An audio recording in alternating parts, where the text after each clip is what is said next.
Hey folks, Don Gamber again, Gamber Leather Crafting. What we're going to do today is I'm going to show you how to do an inlay. This is a piece of deer antler right here. You may choose to use a coin, or some people have spoke to me about using a gem. The important thing is you don't want to use anything that's too thick. As long as something, if you're using a gem and it tapers down on the edges, that's fine.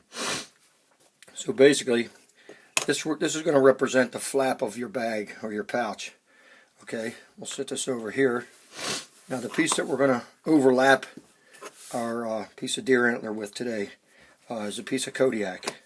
So we're going to lay this down here, and we're going to take an object that's not too sharp, that's going to leave a scar in your leather. But you take this object and you're going to trace your piece of antler onto this piece of Kodiak,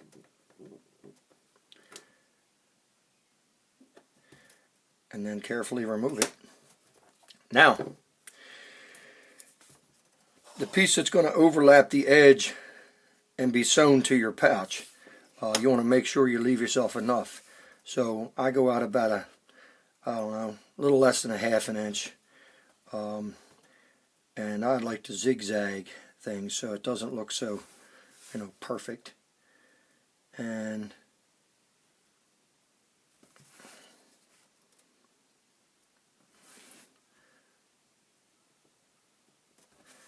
now, I don't know if any of you noticed, but I like to use the natural cuts of leather. I save all my edges and I incorporate them somehow into my bags. But okay, now this part right here, this step right here is real important. So you want to take a pen like I have here, and now you're going to measure from the inside to the inside of where you traced your antler. So you want to come in about yay far and just go slow. There's no rush, and just carefully go around where you already traced.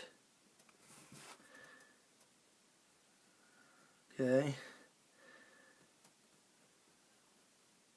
You gotta excuse my my throat's kind of raw here. I've been coughing ever since Saturday of the blade show. I think I caught something from that moose antler I was carrying around. Anyway, take your razor knife, and now you want to carefully cut this. Take your time. You don't want to go too fast. Incidentally, the mat that you see that I'm cutting on, if you're going to be a leather crafter and you're going to do a lot of cutting, by all means get one of these mats. They're you can look them up on Google or eBay. They're I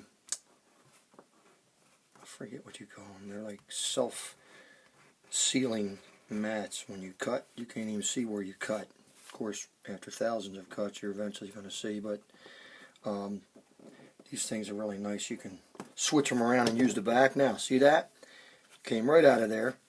And now, that is the shape of your antler. So real quick, since these videos don't allow me a lot of time, that's why some of you have asked if I would do a pouch from start to finish. Well, I could do that, but it's going to be in parts, and I'll do it for you, even though it'll be a hassle because of stopping everything and starting everything. I don't know if you noticed, the angle of this camera is different now, and I wanted to get overhead shots so that you all could see exactly what I'm doing, because of my big paws they get in the way. And interesting fact, I'm doing this with an iPad. I don't have a camera. I don't even know how to operate a camera. Isn't that pathetic? And my favorite part, this tool. Love this tool. This is the most relaxing part of leatherworking to me. I like to take and trim the edge.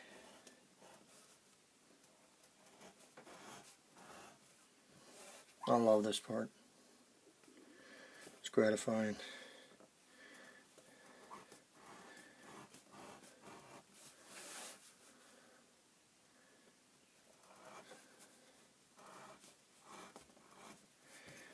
Now, I don't know what kind of glue you all use for your projects, but I would highly recommend that you use this stuff. Weldwood contact cement gel. That's important. Gel. Gel allows you more control. You could take a little dab of that out. I use this tool right here. I don't know what it's called. It's made by Reeves, R-E-E-V-E-S. I believe sculptors use it and artists use it, and they spread their paint with it. Well, you can dip into this gel and you can actually control the spread of your contact cement, and it's way better than using a brush, believe me. A lot less mess too. Some people already use contact cement, but they use the liquid, and you really don't have the control over that like you do this gel. I hope I'm not moving off screen. Anyway, back to the task at hand here. We're almost finished this part. Okay, so now you have your piece cut out. So you want to decide on your pouch where you want to lay this puppy. So let's just say we're going to lay it right there. Now you can take a pen. Well, you don't have to take a pen. This piece of leather that I'm using works pretty good, but you this is also a piece of Kodiak, but it's embossed to make it look like elephant. This is Mr. Rick Foley's favorite piece. He's probably crying right now because I'm using this as a sample. He'll get over it. Anyway, so we pry the lid on this. Okay, and like I said, you take this little tool and you dip it in, spread a little right there, flip your antler over. It's like spreading mud on a brick, you know, just ride it to the edge, or what they call buttering, and you butter a piece of floor tile. Well, okay, so you can overlap that line because this piece of leather right here is going to go over that anyway, so you don't have to be super careful on this, so you just take your glue and you spread it out like so,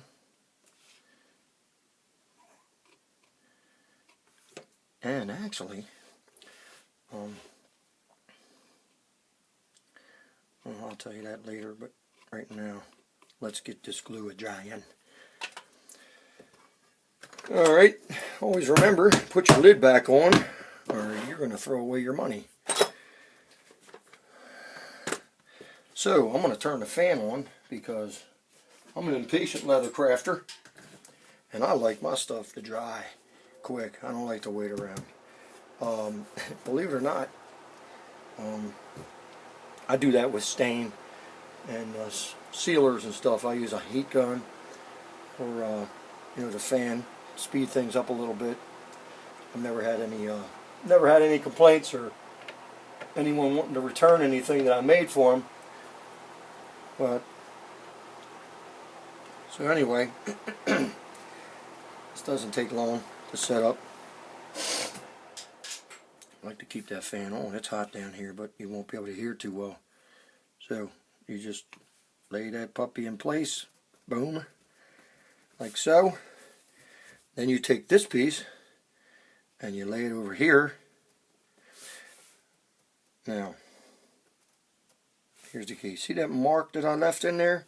With Kodiak, you can actually take your finger and rub it real hard, and the oils that are in the Kodiak will make that mark disappear, and it'll actually darken up the hide.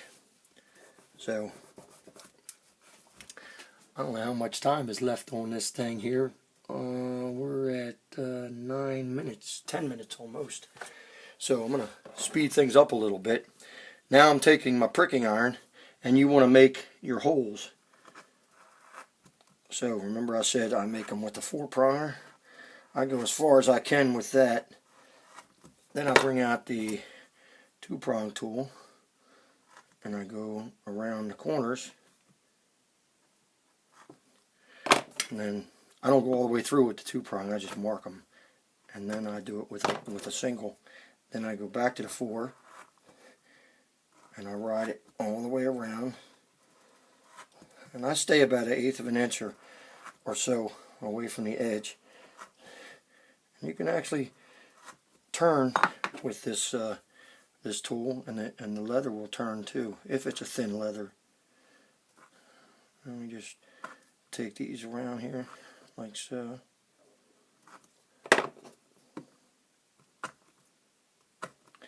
Punch your holes through with the single one, and we're back to using the 4-pronger.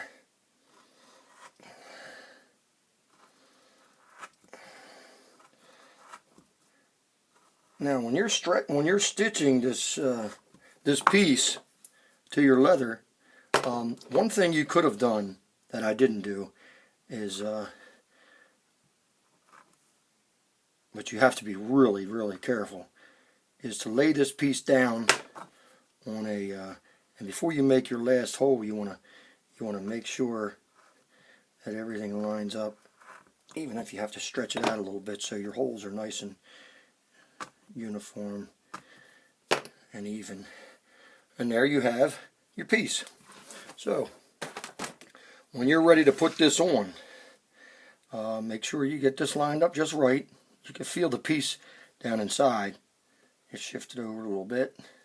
Okay, now you push this down, and you take your 1-prong tool and you mark your holes. In this case, I'm going to do every hole. You know, what's the hurry? Right? Just don't let your leather get away from you.